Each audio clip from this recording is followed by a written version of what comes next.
My mother-in-law told me, I am the owner of this house now. But there was one thing she didn't know. Have you ever had a moment like that? A moment where, looking back, you could say that was the point everything changed. For me, that moment came the day after my husband's funeral, when my mother-in-law showed up at my door with her suitcases. My name is Maya Rodriguez, and I was 34 years old. Or at least I was 34 that day. Now I am 36, and a completely different person. But let's go back to that day. That terrible, horrible, life-changing day. My husband Richard had died in a car accident 3 weeks ago. 3 weeks, 21 days, 504 hours. Yes, I counted. Every hour, every minute was so full of pain that I had to count to comprehend how time was passing. After 8 years of marriage, I was suddenly alone, with my 7-year-old son, Leo, and drowning in debt. Could I handle all of this on my own? Richard didn't have life insurance. We're young and healthy, no rush, he always said. And I foolishly said, you're right, baby. Now I had to cover the funeral costs with a credit card. We had a mortgage, car loans, medical bills, and I was a part-time elementary school teacher, earning $2,400 a month. The mortgage alone was $1,800. What would you do if you were a woman who had lost her husband, had a 7-year-old traumatized child, and was drowning in debt? What would you do? I cried a lot. I spent hours thinking, what am I going to do with all this debt? Losing a loved one and having to switch from grieving to focusing on your child. It is a pain like no other. Then I stopped crying and tried to survive. Richard's mother, Patricia, had been silent throughout the funeral, cold, distant, even. Standing by her son's coffin, she looked angry. Her relationship with Richard had always been tense. I never fully learned the details because Richard never liked talking about his mother. Mom issues are complicated, he used to say. Complicated? More like toxic. She never treated me warmly either. When we first met, she didn't even shake my hand. Are you Richard's friend? She asked, as if the word friend was bitter in her mouth. I knew the look. You're not good enough. But at the funeral, I was hoping. Maybe a hug, a word of comfort, some attention for her grandson. None of it came. She didn't even speak to Leo. He tried once to approach her, holding out his small hand, saying, Grandma. Patricia just looked at him, then turned away. To her 7-year-old grandchild. Something inside me broke at that moment. But it hadn't erupted yet. Not yet. The next day, at 10 in the morning, my doorbell rang. It was Patricia. Behind her, 2 large suitcases. Beside her, a man in an expensive suit with a serious face. His name was Gordon, her lawyer. Maya, said Patricia, without even bothering to greet me, we need to come in. We have things to discuss. Still in shock from the grief. Wearing my black clothes and the t-shirt I wore each morning to remember Richard sent, I stood at the door. My hair was messy. My eyes were swollen. And I met Patricia's cold, calculating gaze. Sure, I said, because I didn't know what else to say. I let them into the living room. Leo was upstairs, playing or trying to play with his toys. He hadn't really played since his father's death. He just sat and stared at his toys, as if they might explain something. He had nightmares, waking up crying, "Where's Dad?" And I didn't know how to explain to a child that his father would never come back. Patricia sat on the couch, leaving her suitcases beside her. Gordon placed a pile of documents on the table. I sat across from them, my heart pounding in my ears. Maya, Patricia began, as if at a business meeting. Richard is dead.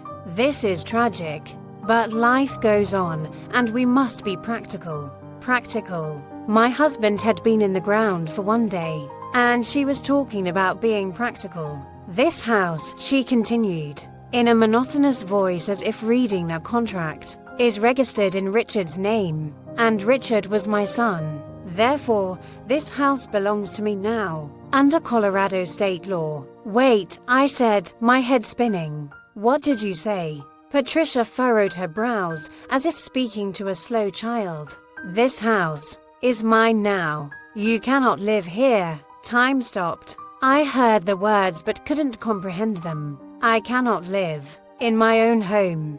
Gordon leaned forward, professional but emotionless. The kind of lawyer who sees people's pain as paperwork. Ms. Rodriguez, this property was Richard Thompson's premarital asset. You were not added to the title. Under Colorado law, premarital assets pass to direct heirs under certain conditions. In this case, Miss Patricia Thompson and Leo Thompson. Leo, I asked, my voice breaking. My son. Yes, Patricia said, as if granting a favor. Leo's share will be put in a trust, but until he turns 18, I will be the guardian, and I will make all decisions regarding the house. My lips trembled. What are you saying? My point is this, Patricia continued without pause or shame. This house is mine. I'm moving in.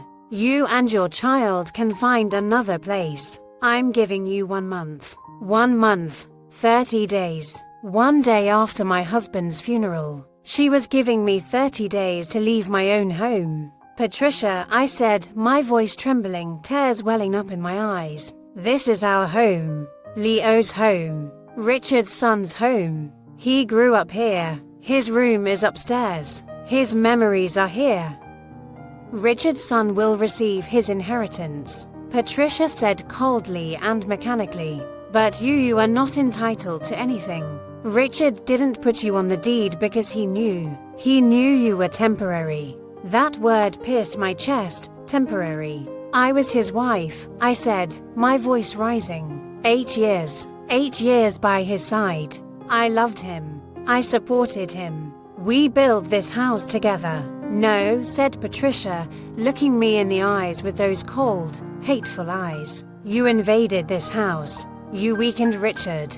You ruined his career. That man had potential, successful, smart, handsome. But you came and made him ordinary. Ordinary marriage. Ordinary life. You dragged him down. Marrying you was a mistake. You did nothing but harm. Get out, I said, my voice low but full of suppressed rage. Married. Get out, I shouted for the first time. For the first time in years, I raised my voice at Patricia.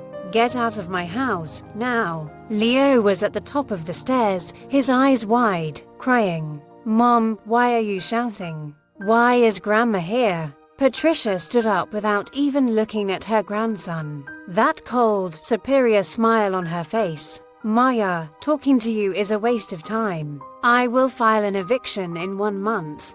Gordon, leave the papers.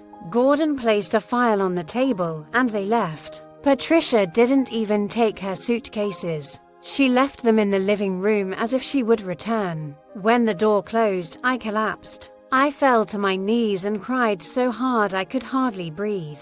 Leo ran to me, holding my face in his small hands. Mom, please don't cry, please, I'm here. A 7-year-old child was trying to comfort his mother. Leo and I had no one else in this life. We were dependent on each other. And in that moment, something inside me shifted. My anger became stronger than my pain. That night, after Leo fell asleep, I went through the documents. Every line, every word. The pages were accusatory. The house was Richard's premarital asset. I wasn't on the deed.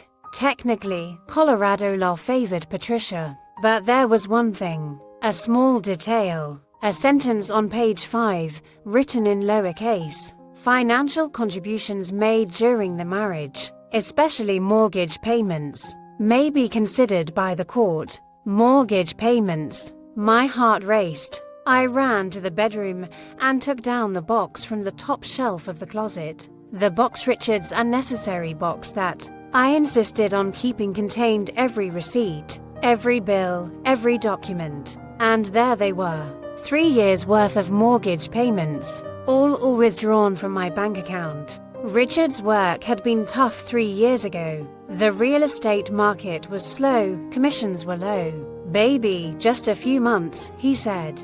"Can you cover the mortgage until I recover?" And I, foolishly loving, said, "Of course, baby, no problem." A few months turned into 3 years, and every month, $1,800 came out of my account. Total $64,800, my money. The next morning, my first task was to find a lawyer.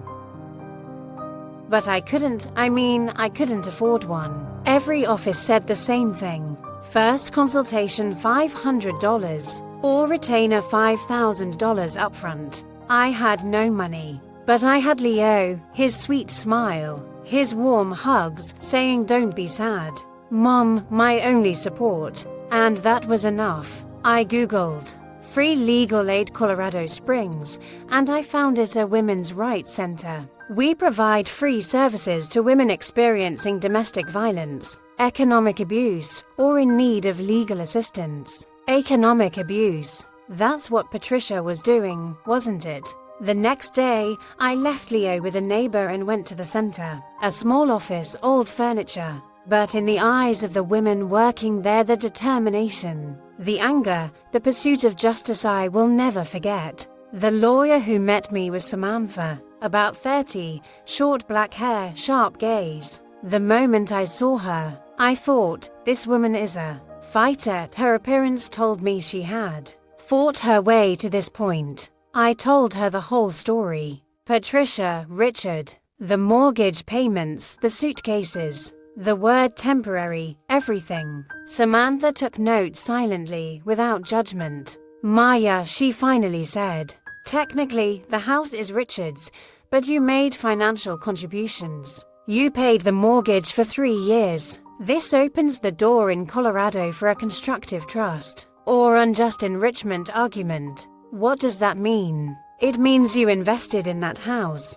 not just emotionally, but financially. You increased the value of the home. Colorado law, especially regarding the child's welfare, may recognize your rights. Patricia can take the house, but she may have to reimburse you for your payments. Or the court may order the house to you for the child's benefit. For the first time in 3 weeks, I felt hope. Small, shaky, but real hope. Samantha continued, her face serious, but Maya, this case will be long and emotionally exhausting. Patricia looks wealthy. She has an expensive lawyer. Do you? No, I said quietly. I have nothing. Then Samantha said, looking into my eyes, this battle won't be fair. But that doesn't mean we won't fight. We are here, and we will fight with you. That day, leaving Samantha's office, I felt more than hope, anger too. But this time, constructive anger, directed anger. At home, Patricia's suitcases were still in the living room. I looked at them, and I made a decision. I opened them. Inside, do you know what was there? Clothes, expensive clothes, with labels still attached, jewelry, photos, Richard's childhood photos, but none with me or Leo, and a notebook. I opened the notebook. It was filled with Patricia's handwriting, and what I read shook me. Plan to save Richard from Maya, it said at the top. Below were dates, strategies, and notes. 2019, loan Richard money, but protect the house. Never put Maya's name on the deed. 2020, Richard's work is struggling. Increase pressure. Make Maya feel inadequate. 2021, suggest divorce. If she refuses, wait. 2022, Richard's health issues, opportunity, if something happens. Reclaim the house. Patricia had been waiting for Richard's death. She had planned this. My hand shook. I felt nauseous. This woman, this monster had planned to turn her son's death into an opportunity. Could a person really be so ruthless over a house? Such greed when love and family should come first. I photocopied the notebook, every page, and took it to Samantha. This ... Samantha said, eyes wide. Maya, this shows Patricia's true intentions. She's not just trying to reclaim the house. She tried to control Richard's life and now yours. This is deliberate manipulation. It could destroy her in court. Then let's destroy her. I said, my voice cold and determined. So here's the rest, the conclusion and aftermath, fully translated into English and kept intact so you can use it for voiceover. Samantha handed the notebook to the judge. Patricia's face changed, first shock, then anger, then fear. Your Honor, Samantha said, this notebook, in Miss Thompson's own handwriting, reveals years of plans to control Richard Thompson's life. She loaned him money to manipulate him financially, tried to push Maya away from the marriage, and most disturbingly planned to profit if something happened to her son. The judge read the pages slowly. The courtroom was silent except for Patricia's shallow breaths and my pounding heart. Then the judge looked at Patricia with a cold, condemning gaze. Miss Thompson, the judge said, voice like ice, is this your handwriting? Patricia could not speak. Gordon whispered something at her side. Finally she stammered, This is just thoughts, not plans. Emotional notes. Emotional notes, the judge repeated, sarcastic. Notes with dates and strategies to manipulate your son. You sought to control him as if he were a puppet, and now you seek to benefit from his death. Your Honor, Patricia began. Be quiet, the judge cut in. Her voice was sharp. This court rules as follows. The house shall remain with Maya Rodriguez and minor Leo Thompson. Considering Ms. Rodriguez's financial contributions, the child's welfare and stability, Ms. Rodriguez is recognized as an equitable owner. The deed will be corrected.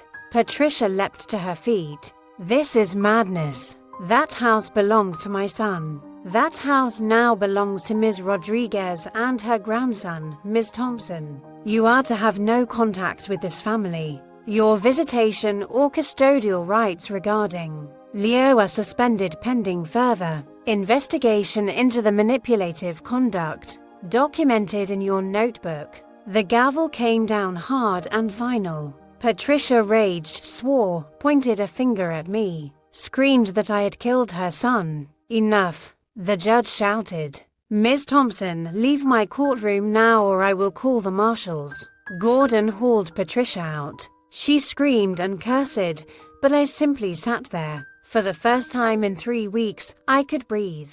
Samantha hugged me as we left the courthouse. You did it, she said. You really did. We did it, I corrected, tears of relief and joy streaming down my face. When I got home, Leo was waiting. The neighbor had told him in a simple, childlike way, your mom won. Our house is ours. Leo ran into my arms. Mom, no one can make us leave now, right? No, baby, I said, stroking his hair. No one can make us leave. This is our home. That night I looked at Richard's photo on the table, our wedding picture. We had been so hopeful once. I whispered to the photo, we made it. Leo is safe. I'm safe. I think you'd be proud. I knew he couldn't hear, but saying it felt good. I never saw Patricia again. I later heard she moved out of state, ran to Atlanta, Georgia, telling friends she had been betrayed. People found out what she'd done. They turned their backs. Her manipulations were exposed. Leo and I stayed in the house. The early years were hard. I went back to full-time teaching, took summer jobs, tutored, did freelance editing. Some days I had to choose which bill to pay and which meal to skip. Once the power was cut off because I couldn't pay Leo and I ate by candlelight. He said, Mom, this is fun like camping. My heart broke and smiled at the same time. He never let me feel broken. He was thoughtful beyond his years. Slowly, step by step, life got steadier. I got a better position at school, my salary increased, debts were paid. I repaired and repainted the house. Our house gave it new life. And the most important thing, Leo changed. Slowly but deeply, he healed. He began laughing again, made friends, went to school excited. He still missed his father every day. A photo of Richard sat in his room, and sometimes he whispered, "Good night, Dad," but he was no longer frozen in trauma. He became a child again, joyful, curious, alive. 2 years later, on Leo's 9th birthday, as he blew out the candles, he looked at me with Richard's eyes and said, "Mom, I love you. I think you are the strongest person in the world. You're a superhero." In that moment, every tear, every sleepless night, every fight had been worth it. So tell me if you ever feel the world turned against you, the law's technically against you, but you know deep down you're right, what would you do? Fight or give up? I'll tell you, be strong, fight, but fight wisely. People like Patricia can't stand losing control. Their power comes from your silence, your fear. When you become strong, truly strong, they're nothing but bullies with no real power. After the trial, I noticed something else.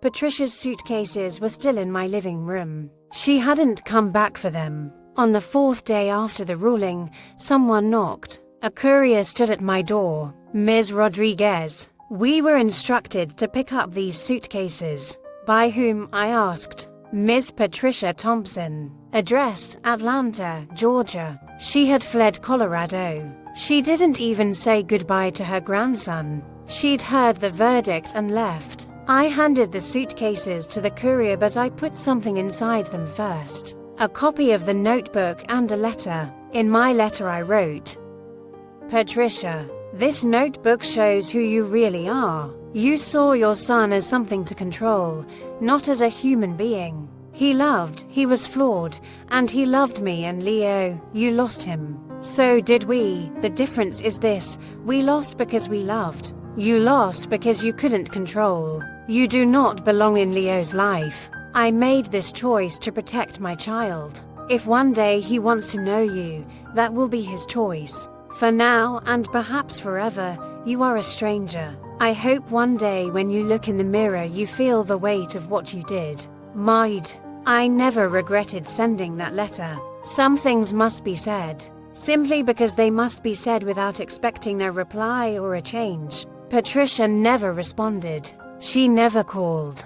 Thank goodness. But the story didn't end there. A year later, about a week before Leo's 10th birthday, a letter arrived. Inside was a check for $64,800 and a short note. Per court order, mortgage reimbursement to Maya Rodriguez, Patricia Thompson. The court had ordered Patricia to repay every mortgage payment I'd made. She had to reimburse me in full. I took the money and made two decisions. Half went into a college fund for Leo.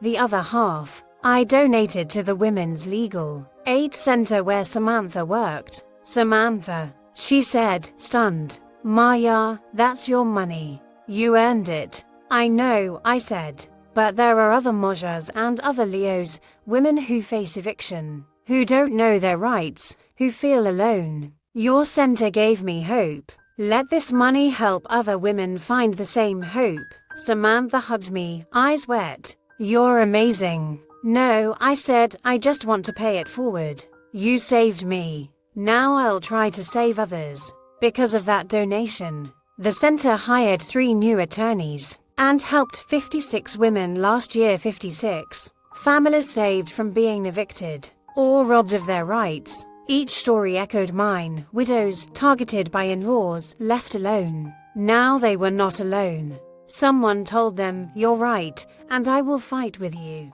If you ask me what I would have done with that money otherwise spent, it on myself, I could have. Both choices are valid. Sometimes protecting yourself is necessary, but sometimes protecting others makes you stronger. I chose to help more women avoid what I went through. Samantha cried and hugged me. "You did the right thing," she said. "Leo is 11 now. Last week he told me a story that still warms my heart. A boy at school said his mother was being mistreated by her boss. Leo told him, go to a lawyer. My mom says sometimes you have to fight what's wrong. Nobody will fight for you unless you start.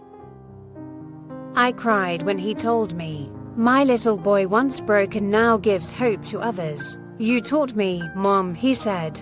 He kissed me. In that moment everything became clear. Patricia tried to destroy us. She failed. I didn't fight for myself alone, I fought for Leo. He saw the worst. Life can do, losing his father and almost losing his home, and yet he is now hopeful, strong and kind. Patricia lost more than the case. She lost her grandson, control, dignity. I gained more than a house. I regained faith in myself. I learned I could be strong, fight and win. If you're watching this and going through something similar, if someone treats you as temporary, takes from you, or belittles you, remember, you are not alone. Learn your legal rights. Keep records, every payment, every message, every conversation. Paper doesn't lie, people do. Find a lawyer. If you don't have money, search for free legal aid. Every city has resources if you look.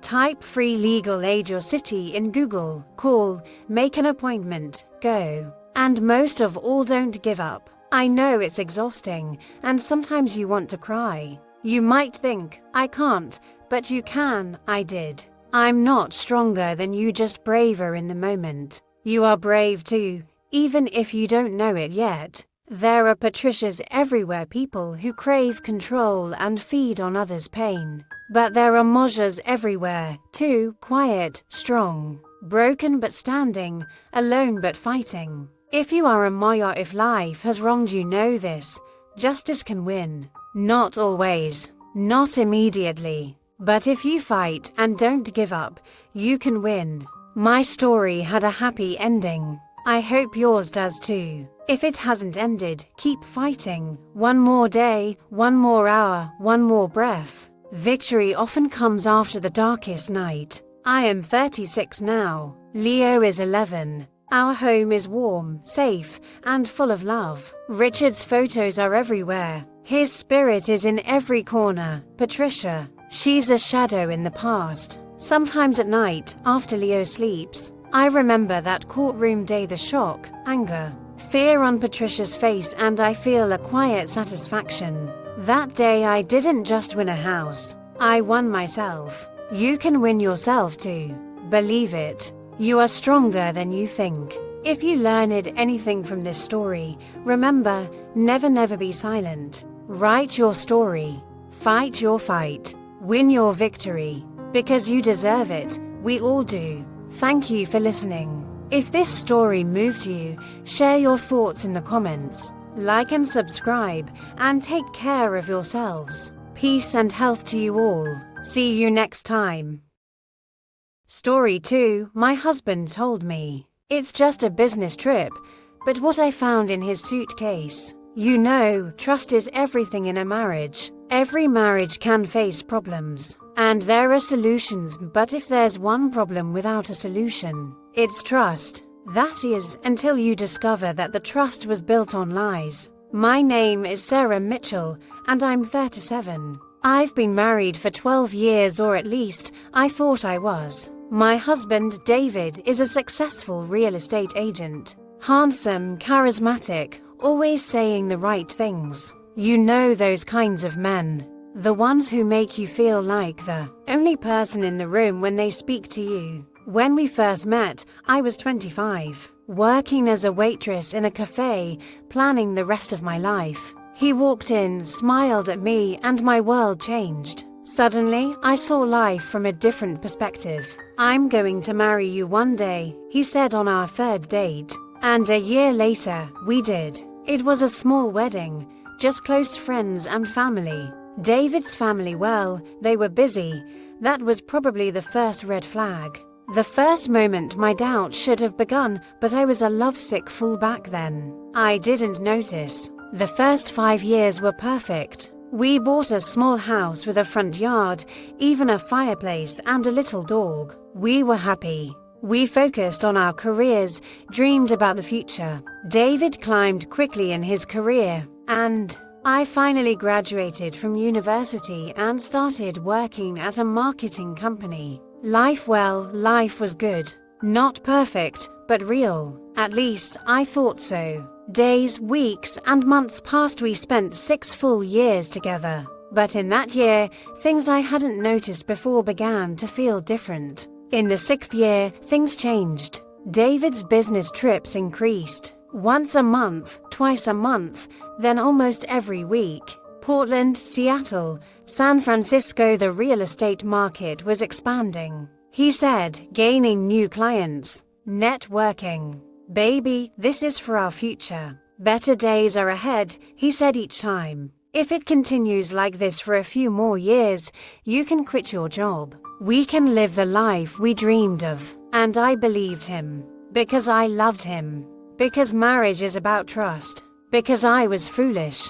Last month, everything changed. David was leaving for another business trip, this time for days to Denver. While he packed, I was preparing breakfast in the kitchen. He went to show her, leaving his phone on the table, and it vibrated. A notification appeared. Normally, I wouldn't look. I swear, I normally wouldn't, but the name on the screen stopped me.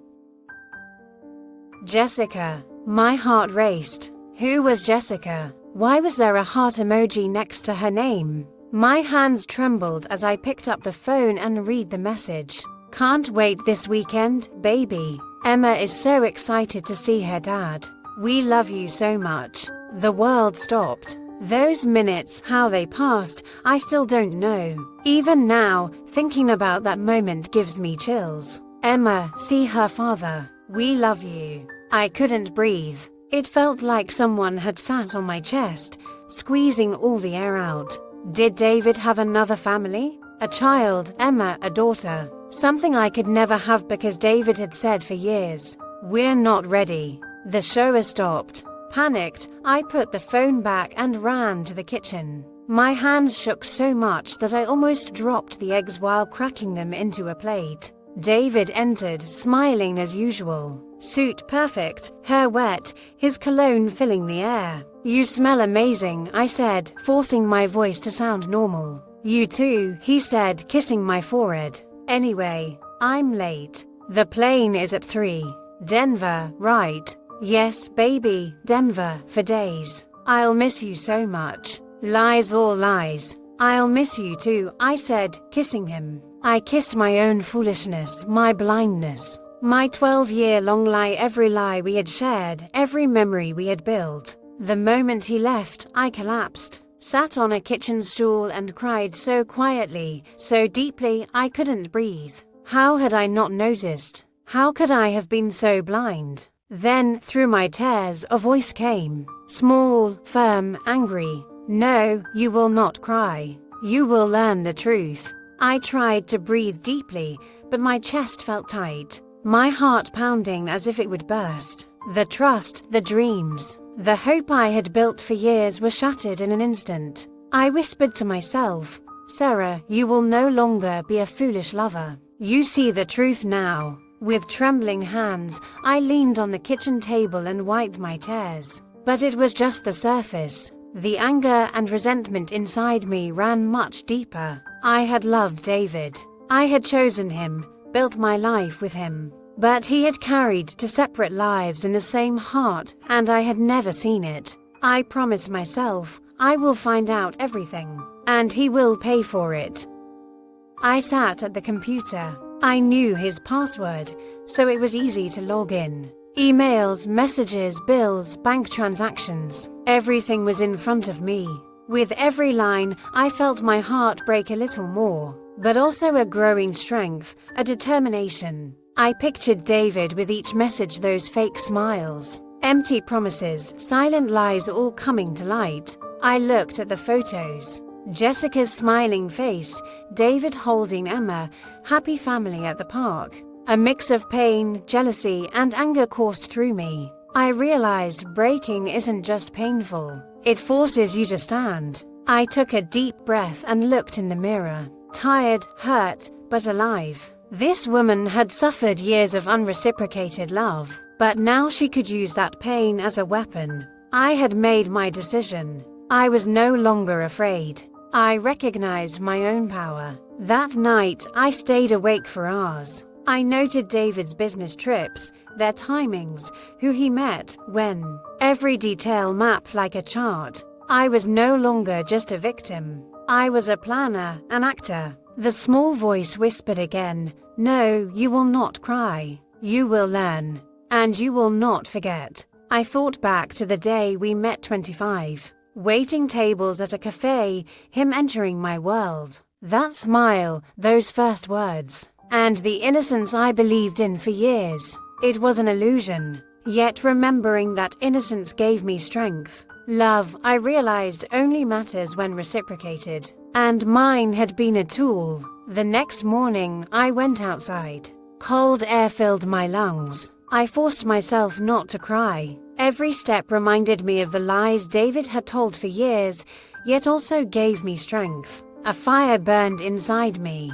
Not just hurt, but a thirst for justice. I sat in a small cafe and opened my notebook. I started writing what I had discovered, what I felt. Each word broke a chain. Each sentence gave me strength. My emotions were tangled anger, pain, disappointment, but also awakening and awareness. Slowly, I began to turn pain into action. I asked myself, Sarah, what do you want to do next? What life do you deserve? How will you take charge of yourself? The answers became clearer with each passing minute. I promised myself I would be honest not only with David, but with myself. Nothing, no lie, would stop me. Back home, I first checked our finances. I transferred the joint account money to a separate account. David's lies could no longer mix with my work. Every transaction reminded me of my freedom, empowered me. I was no longer afraid. That night, I realized trying to understand why David did this was pointless. I had to chart my own path. Pain, anger, and disappointment would become weapons. I was no longer a passive victim. I was an active fighter. I wrote in a small notebook, "This pain has taught me a lesson. Love alone is not enough. Self-respect, self-confidence, knowing your worth, that is everything. I now have a life of my own. No one, no lie, can take it from me."